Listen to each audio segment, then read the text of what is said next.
Cette intervention, Monsieur le député de Bourget, porte-parole de l'opposition officielle en matière d'immigration. Je vous cède la parole. Merci, Monsieur le Président. C'est avec plusieurs interrogations en tête, lesquelles sont largement partagées par différents groupes entendus devant la Commission des relations avec les citoyens, que nous abordons aujourd'hui le débat sur le principe du projet de loi 77, loi sur l'immigration au Québec. Notre appui au principe du projet de loi 77 n'est pas inconditionnel et nous aurons le loisir d'exprimer nos doléances et faire nos recommandations lors de l'étude détaillée du projet de loi.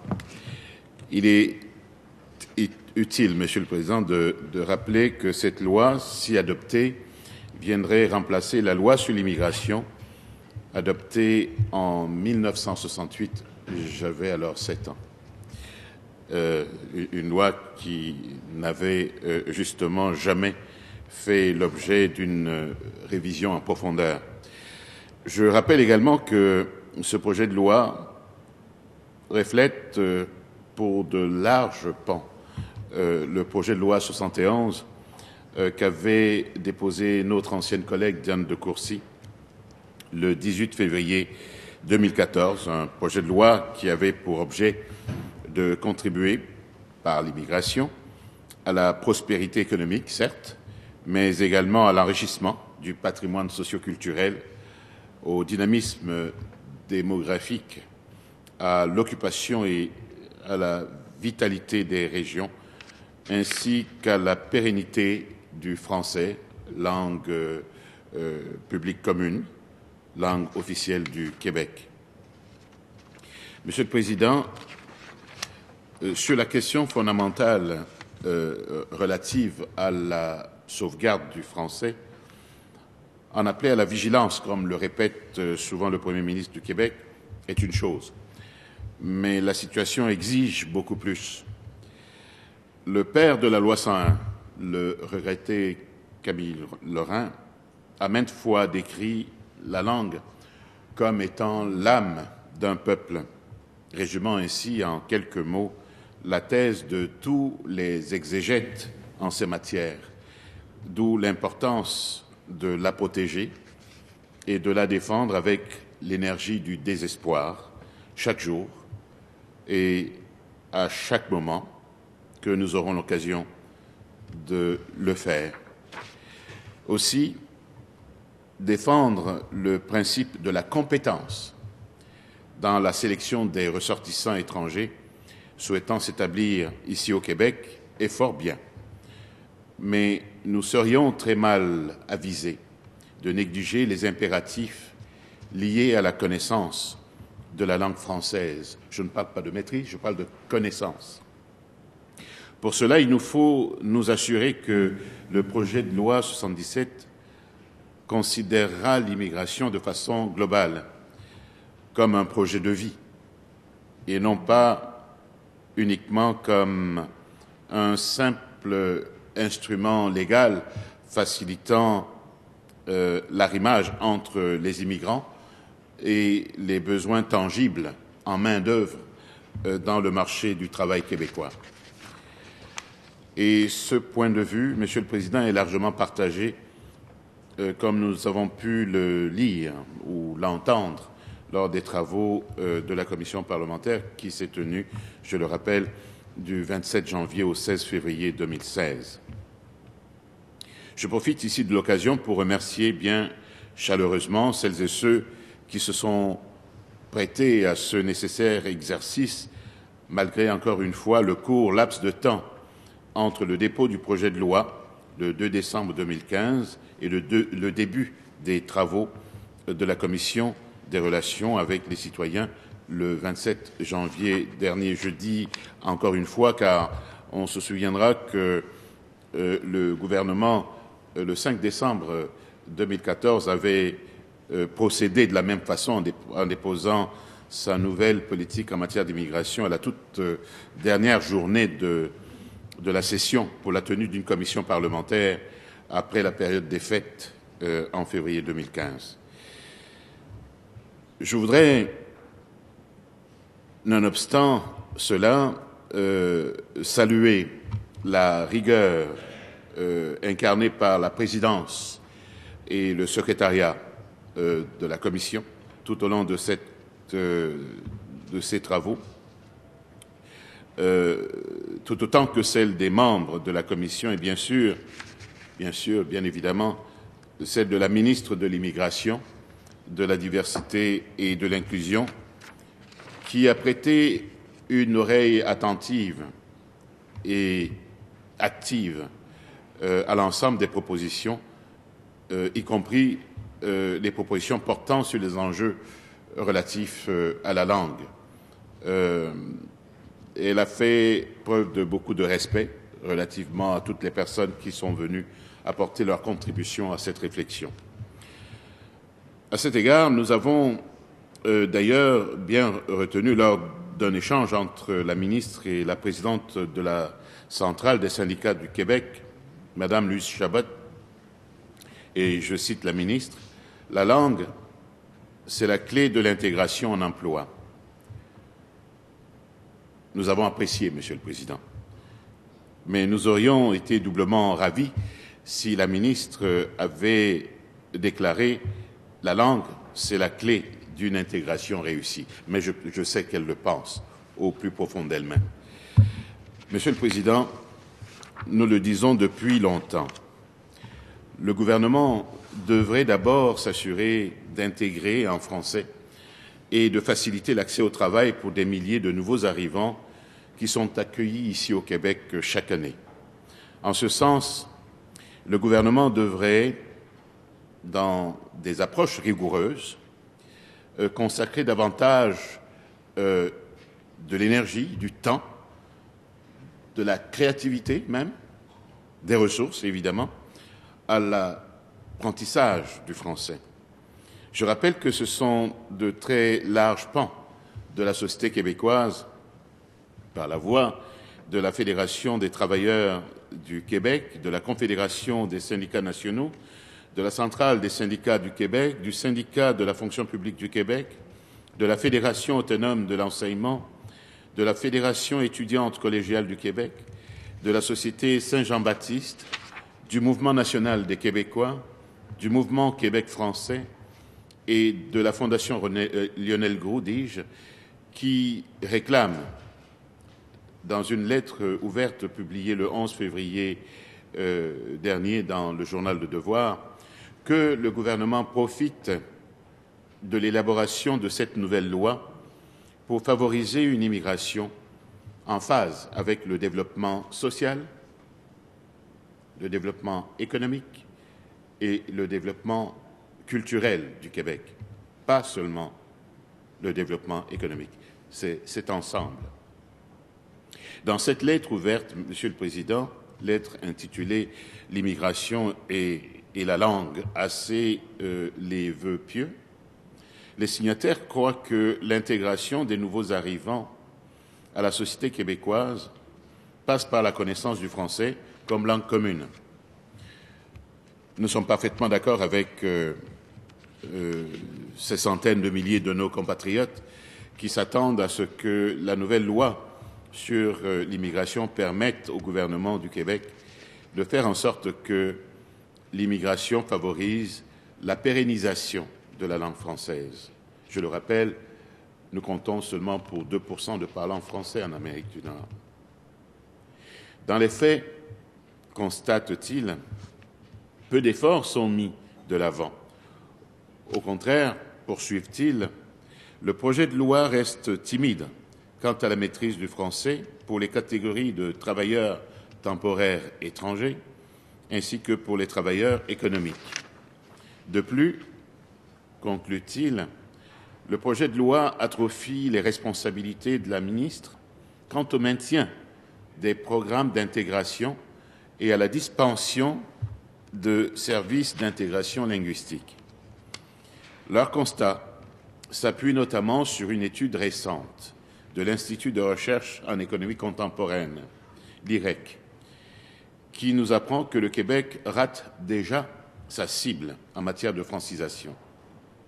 L'auteur de cette étude, M. Jean Ferretti, avance que depuis 1991, le gouvernement du Québec n'agit pas avec cohérence et rigueur requises pour la francisation et l'intégration des immigrants. Cette négligence, dit-il, a pour résultat de réduire la place du français dans la vie québécoise et de compromettre l'intégration des nouveaux arrivants à la société et à la culture québécoise. C'est depuis 1991, Monsieur le Président. Ça comprend tous les gouvernements qui sont passés au pouvoir. Cette situation, selon M. Ferretti, a un impact sur l'équilibre linguistique, précisant que plus de 200 000 nouveaux arrivants, soit 20% de l'ensemble de la population immigrée au Québec, ne parlaient pas toujours le français en 2011. Ils étaient près de 160 000 à parler uniquement anglais et plus de 43 000 à ne parler ni français ni anglais.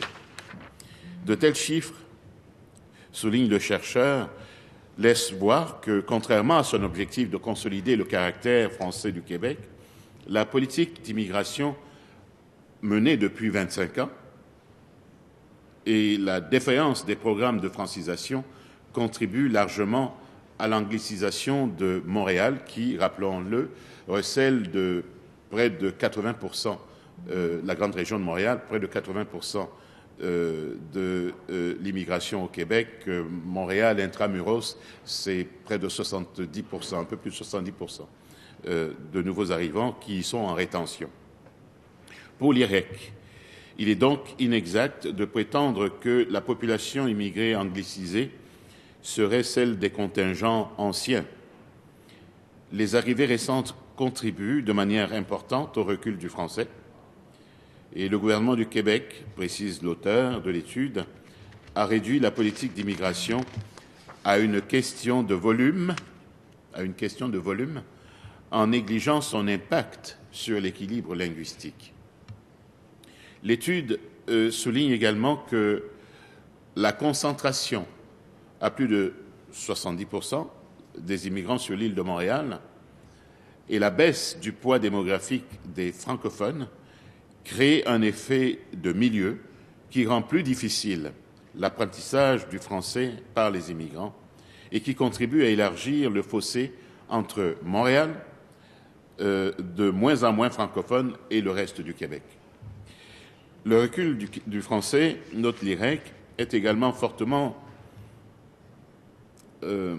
constaté en milieu de travail.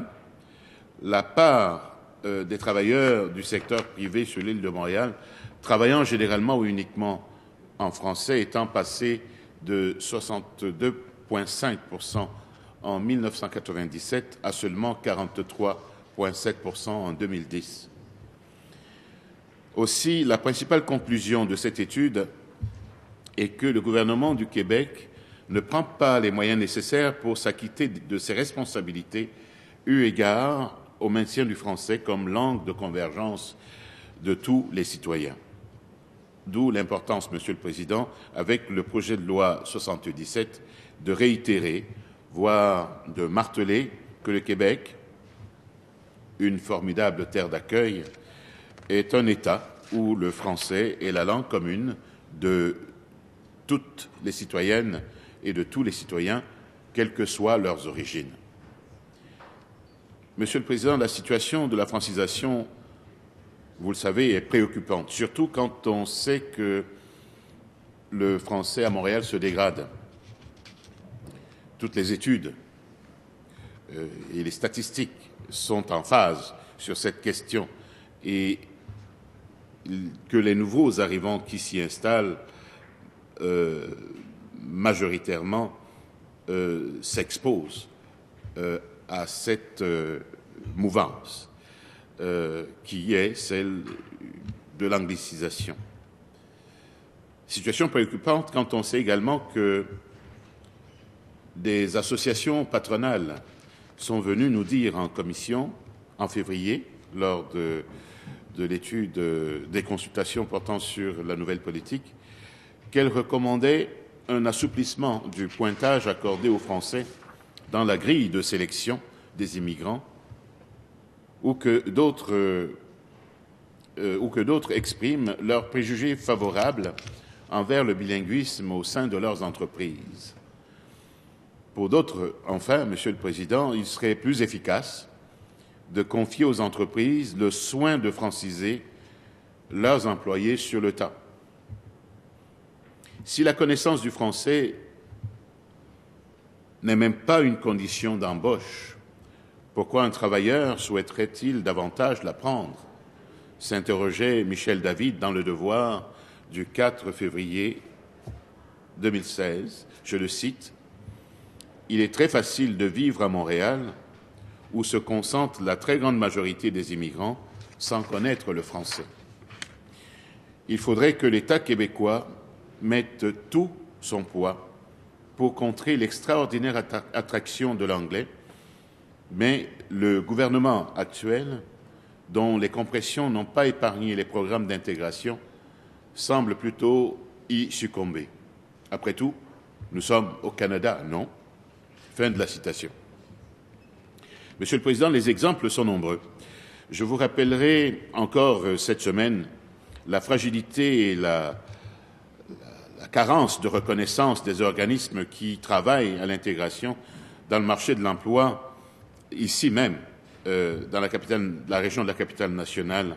Une situation qui a été vertement dénoncée par ma collègue de Tachereau, et d'autres d'ailleurs, avec l'insuffisance, l'instabilité et la non-prévisibilité des ressources financières, notamment, destinées à orienter et à accompagner les immigrants à intégrer le marché du travail, à faire reconnaître les valeurs québécoises à ces nouveaux arrivants, à nos nouveaux concitoyens. Pensons aussi par ailleurs à la carence des sessions de cours qui visent justement à leur donner toutes les clés pour comprendre le Québec. Pensons également aux coupes sur l'autel de l'austérité libérale qu'a subi le réseau des forums jeunesse régionaux du Québec, qui malgré tout est venu porter en commission parlementaire une voix jeune, la voix des jeunes, relativement au projet de loi 77. Fort d'une présence dans toutes les régions du Québec, les forums jeunesse souhaitent donc pouvoir consulter les jeunes nouveaux arrivants dans l'élaboration de projets visant à une meilleure intégration. Comme plusieurs, ils souhaitent prioriser la francisation et toute autre action pour éviter une ghettoisation des immigrants à leur arrivée au Québec. Pour eux, la participation citoyenne est la clé de l'intégration. Pour le président du Forum jeunesse de l'île de Montréal, M. Santiago Risso, et je le cite, « Pour les forums jeunesse, l'intégration va au-delà de l'insertion professionnelle. Nous devons porter une attention particulière au rapprochement interculturel et à la connaissance de la culture québécoise, ce qui n'est pas tout à fait acquis en ce moment. On sait que 30% des immigrants allophones montréalais étaient en situation de rétention culturelle, c'est-à-dire qu'ils n'adoptent pas la langue, ni les coutumes, ni la culture, ni les habitudes de vie de leur société d'accueil. Et ça, à long terme, si on y pense, il y a des répercussions dans des deuxième et troisième générations d'immigrants, dis-je. Fin de la citation. Nous croyons, Monsieur le Président, de ce côté-ci de la Chambre, que les forums jeunesse jouent et peuvent jouer un rôle fondamental dans la favorisation de la participation citoyenne chez les jeunes nouveaux arrivants. Encore faut-il qu'ils aient les moyens financiers, ce que le gouvernement n'a manifestement pas encore compris.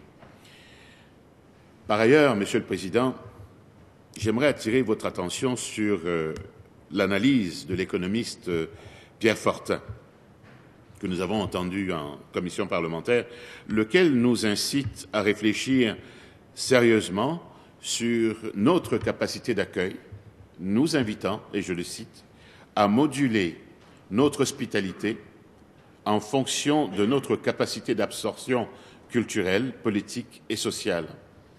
Il faut ouvrir nos cœurs, a-t-il dit, mais garder la tête froide. Je vous cite un extrait de son mémoire assez éloquent. Le Québec, dit-il, Québec dont le taux de natalité, le taux d'immigration, dis-je, internationale est déjà plus élevé qu'en Europe, doit faire preuve de vigilance et de prudence en ces matières. Le rôle des élus québécois comme guide de l'opinion publique est ici capital. Et il est aussi particulièrement délicat pour deux raisons. La première est qu'ils sont naturellement portés à combattre la perception répandue dans les autres provinces et ailleurs, selon laquelle les Québécois forment une nation chauvine, xénophobe, voire même raciste. En conséquence, ils peuvent, les Québécois, être tentés de poser des gestes excessifs qui démontrent leur ferme engagement à être ouverts, accueillants, hospitaliers, mais qui vont trop loin et exposent le Québec au danger d'une immigration excédant la capacité d'absorption raisonnable de sa population et destructrice de sa cohésion sociale. Fin de la citation. Tout en soulignant que l'immigration est notre contribution au combat mondial contre les inégalités de revenus et de richesses, et en mentionnant avec justesse que la diversité a enrichi notre culture, cet appel à la vigilance du professeur Fortin s'accompagne des recommandations des professeurs Brahim Boudarba et Gilles Grenier, qui ont publié en 2014 une étude intitulée « L'impact de l'immigration sur la dynamique économique du Québec ». Le professeur Fortin fait donc sienne les recommandations de ses collègues Boudarba et Grenier, à savoir de garder le nombre d'immigrants constant, autour de 50 000, de privilégier le modèle de déclaration d'intérêt pour les travailleurs qualifiés, de favoriser une plus grande ouverture des employeurs face à l'immigration, de favoriser l'emploi des femmes immigrantes, d'encourager l'esprit d'entreprise chez les immigrants, de favoriser les immigrants qui ont une expérience au Québec et au Canada, de collaborer avec les régions pour choisir des immigrants, de favoriser les immigrants qui ont de jeunes enfants et finalement de choisir des immigrants qui sont susceptibles de demeurer au Québec. Ce sont là des avenues que les professeurs Fortin, Boudarba et Grenier nous invitent à regarder et dont nous serions mal avisés de ne pas considérer, que ce soit dans le cadre de ce projet de loi ou dans celui de la nouvelle politique en immigration qui, soit dit en passant, devait être déposé à l'automne 2015, mais ne l'a pas été, alors que les consultations particulières sur cette nouvelle politique en immigration ont eu lieu en février 2015. Aussi, malgré ce que la ministre nous avait annoncé, l'étude du projet de loi 77 se fera donc sans que nous ayons accès à la nouvelle politique en matière d'immigration. Plusieurs organismes, dès l'an dernier, lors des consultations sur la nouvelle politique en immigration, avaient alors soumis leurs recommandations. Je pense à la table de concertation des organismes au service des personnes réfugiées et immigrantes, la TCRI, qui regroupe quelques 136 organismes œuvrant auprès des personnes réfugiées, immigrantes et sans statut. Dans le cadre du projet de loi 77, la TRCI, saluant l'initiative du gouvernement de moderniser le cadre législatif de l'immigration au Québec et adhérant à l'esprit des principes mis de l'avant dans le projet de loi, en appelle à des mesures structurantes afin de faire face aux nombreuses exclusions sociales et professionnelles que vivent les nouveaux arrivants au Québec. Le président de la TRCI, M. Daryl Barnabo, a rappelé que l'immigration est fondée sur un principe de bidirectionnalité, de responsabilité partagée, qui engage autant la société d'accueil que la personne immigrante. Or, selon lui, une société qui n'est pas suffisamment préparée ne peut prétendre être une société d'accueil et d'inclusion, car l'ignorance, les préjugés, la discrimination et le racisme y trouvent un terrain fertile. Et c'est fondamental. Une nouvelle loi en matière d'immigration, de diversité et d'inclusion, a souligné M. Barnabo, exige également une révision du cadre financier, étant donné que les services d'intégration et de francisation s'autofinancent grâce au transfert fédéral prévu dans l'accord Canada-Québec, Québec-Canada, sur l'immigration, 340 millions de dollars en 2015, il y a lieu de s'assurer, selon le président de la TRCI, que ces investissements soient à la hauteur des résultats, orientés vers leur objectif premier, stipulé dans l'accord Canada-Québec, soit l'intégration des personnes réfugiées et nouvellement arrivées. Fin de la citation. Monsieur le Président, finalement, je dirais que le projet de loi 77 a été déposé sans règlement et ceux pris en vertu de plusieurs articles ne seront pas soumis à l'obligation de publication dans la Gazette officielle, une situation qui a été soulevée, voire même décriée par plusieurs organismes lors de la commission parlementaire. Il semble bien que le projet de loi 20 parrainé par le ministre de la Santé a fait école. Cela dit, Monsieur le Président, la perception est que le gouvernement ici manque à son devoir élémentaire de transparence. C'est la perception. La Commission des droits de la personne et des droits de la jeunesse, lors de son passage en commission parlementaire, a été particulièrement sévère sur cette question. Et je cite Maître Renée Dupuis, la vice-présidente de l'organisme. Au terme de son examen du projet de loi, à la lumière des dispositions de la Charte des droits et libertés, la Commission souhaite formuler des recommandations de deux ordres. Pour ce qui est de la procédure, la Commission remarque que le législateur choisit d'avoir recours à la réglementation pour définir plusieurs critères d'application de la loi, ce qui laisse de grands pans du nouveau système inconnus à ce stade-ci.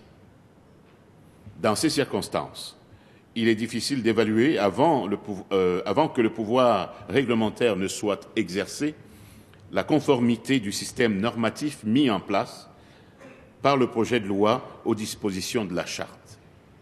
Par ailleurs, la Commission est préoccupée de ce que le projet de loi soustrairait la plupart des règlements du processus de prépublication prévu par la loi sur les règlements. En outre, certaines décisions du ministre, de la ministre en l'occurrence, ne seraient pas prépubliées, étant donné qu'elles ne sont pas considérées comme des règlements. Cette exclusion de la prépublication est susceptible de porter atteinte au droit à l'information garanti par la Charte et la Commission l'a d'ailleurs rappelé récemment, l'importance de ce droit et son lien avec l'objectif de transparence qui est mis de l'avant par ailleurs par le gouvernement. Fin de la citation. Toujours en matière procédurale, de poursuivre Maître Dupuis, la Commission des droits de la personne et des droits de la jeunesse est préoccupée par le fait que des ressortissants étrangers pourraient se trouver confrontés à la possibilité de se voir imposer des sanctions en vertu de règlements qui ont été soustraits à l'obligation de prépublication. Monsieur le Président, en terminant, je dirais que nous allons appuyer le principe du projet de loi 77 à la lumière des commentaires que je viens d'émettre. Nous allons contribuer à le bonifier lors de l'étude détaillée, comme nous l'avions proposé en 2014, favoriser la francisation et l'intégration économique, sociale et culturelle des immigrants. Nous aurions souhaité, je le réitère, que la nouvelle politique en matière d'immigration soit déposée, telle qu'annoncée avant le projet de loi 77, mais nous veillerons cependant à ce que les projets de règlement soient également débattus et dans la perspective de l'adoption du projet de loi, Monsieur le Président, l'approche que nous aurons en sera une de constructive. La ministre, je le répète encore une fois, a une posture d'ouverture et je lui souhaite de la tenir, de la maintenir jusqu'au bout de cet exercice.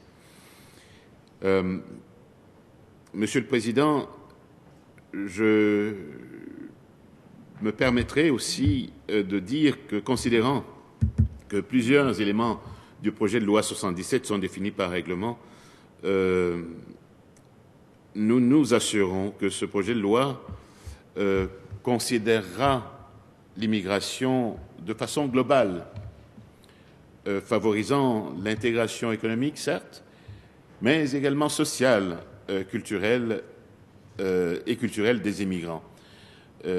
L'établissement de relations interculturelles harmonieuses et l'affirmation des valeurs communes de la société québécoise auprès des immigrants, dont celle non négociable de la pérennisation du français, langue commune, langue officielle du Québec, seront des points de repère que nous ne perdrons pas de vue dans la prochaine étape des travaux entourant ce projet de loi. Voilà, j'allais terminer. Merci, Monsieur le Président.